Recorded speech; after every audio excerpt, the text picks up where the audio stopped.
We decided to set up cell grazing, and it's partly as a family succession plan. Our lad being in a wheelchair since birth, and he has a city wife who they're both teachers now, but very keen to run sheep or run the farm, so we're sort of setting it up with that in mind. We still seem to be getting nearly the same amount of rain, but it's just coming a different time of year, won't grow wheat. Neil, just wondering, how does this grazing system actually work? We run on a cell, what they call cell grazing. We run 2 cells, and you have a number of paddocks in each cell. We actually run them 43 in cell 1, which is this one here. And basically it works, we mob the sheep into one mob.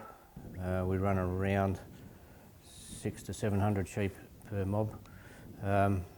We actually run 2 mobs through cell 1 and 2 through the other cell as well. There's 30 paddocks in that one. We found we needed a minimum of 32 paddocks to get enough rest days on the system. The main thing is the rest days, not the amount of days in the paddocks. But we never graze more than 50% of the feed on offer. How large are each of the paddocks? The bigger paddocks are up to around 80 hectares. We go down to 10s and 12s where we got intensive saltbush. We find we get the better yields out the smaller paddocks. How long the stock are going to stay in each of the paddocks? It's just a monitoring thing. With 120 days rest, we try and get through each paddock 3 times in a year, but it's not set to that. If we're having a good spring and something is really growing fast, and I feel it needs to be taken back to a stage 2 grass rather than 3 getting too high and going to seed early, we'll come back on them quicker. And we're trying to promote the native grasses. If there's a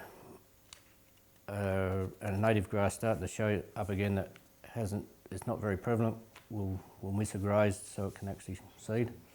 Neil, you've got your grazing chart here, so what are the benefits of actually using this chart? Yeah, the main benefits of this, I know where the sheep are at any time, and I can forward project where they're going to be, and it helps me manage the feed.